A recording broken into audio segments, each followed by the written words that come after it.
নমস্কার বন্ধুরা, তোমরা সবাই কেমন আছো? নিশ্চয়ই তোমরা সবাই ভালো আছো আর আমিও খুব ভালো আছি। তো আজ আমি বানাবো লাঞ্চে ফুলকপি আলু ডিমের ঝোল। তো এদিকে দেখো ফুলকপি আলু আমি কেটে নিয়েছি, নিয়েছি ডিম, এখানে 4টে ডিম আছে।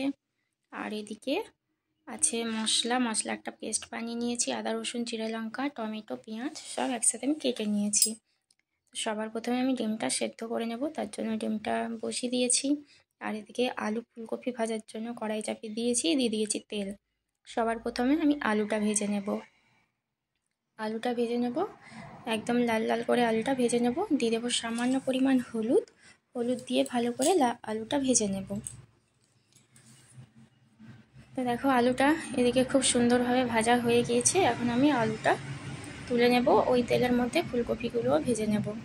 তো আলু খুব সুন্দরভাবে আমার ভাজা হয়ে গিয়েছে, কালার খুব সুন্দর এসছে, একদম লাল লাল হয়ে গেছে ভাজা। আলুটা উঠিয়ে নিচ্ছি, এরপরে দিয়ে দিচ্ছি ফুলকপি দেখো দিয়ে দিয়েছি ওই তেলেই। তো দিয়ে দিয়েছি একটু হলুদ সামান্য পরিমাণ। তো ভালো করে ফুলকপিটাও আমি লাল লাল করে ভেজে নেব। তো এদিকে দেখো ফুলকপিও খুব সুন্দরভাবে আমার ভাজা হয়ে গিয়েছে, কালার চলে এসছে খুব সুন্দর, একদম লাল লাল করে ভাজা হয়ে গিয়েছে। ফুলকপি আলু সব ভেজে নিলাম। ফুলকপি আলু একটু বেশি ভালো করে না ভাজলে পরে ভালো লাগে না, তাই একটু লাল লাল করে ভেজে নিলাম। আর এদিকে ডিমের ঝোল বানানোর জন্য আমি চাপিয়ে দিয়েছি কড়াই, দিয়ে দিয়েছি তেল গরম হয়ে এসছে, দিয়ে দিয়েছি পেঁয়াজটাও দেখো ভাজা ভাজা হয়ে গিয়েছে। এখন দিয়ে দিচ্ছি মশলার মধ্যে আছে আদা রসুন জিরে লঙ্কার পেস্ট, দিয়ে দিলাম সামান্য পরিমাণ জলটা দিয়ে ভালো করে নাড়িয়ে নেব।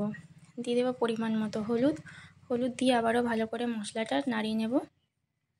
দিয়ে দেবো একটা টমেটো দিয়ে আবারও মশলাটা ভালো করে নাড়িয়ে নিচ্ছি।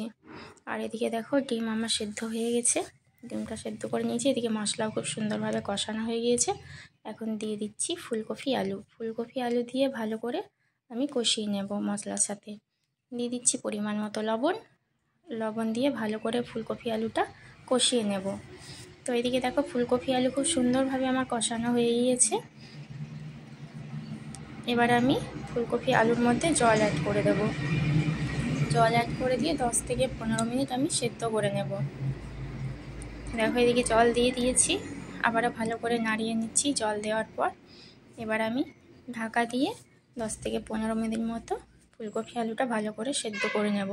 বন্ধুরা, তোমাদের যদি আমার এই রান্নার ভিডিওটি ভালো লেগে থাকে তো লাইক করো, কমেন্ট করে জানাও যে কেমন লাগলো। অবশ্যই সাবস্ক্রাইব করতে ভুলো না। আর এদিকে দেখো ডিমটা ভেজে নিচ্ছি লাল লাল করে, ডিমটা ভাজা হয়ে গেছে। এখন আমি ফুলকপি আলু যে ঝোলটা বানিয়েছিলাম ওটা অ্যাড করে দিচ্ছি। এরকমভাবে তোমরা বানিয়ে দেখবে, খেতে খুব ভালো লাগে। অবশ্যই একবার বাড়িতে ট্রাই করবে। তো এদিকে আমার ফুলকপি আলু ঝোল রেডি। তো আজকের মতো টাটা বাই বাই, সবাই ভালো থেকো সুস্থ থেকো।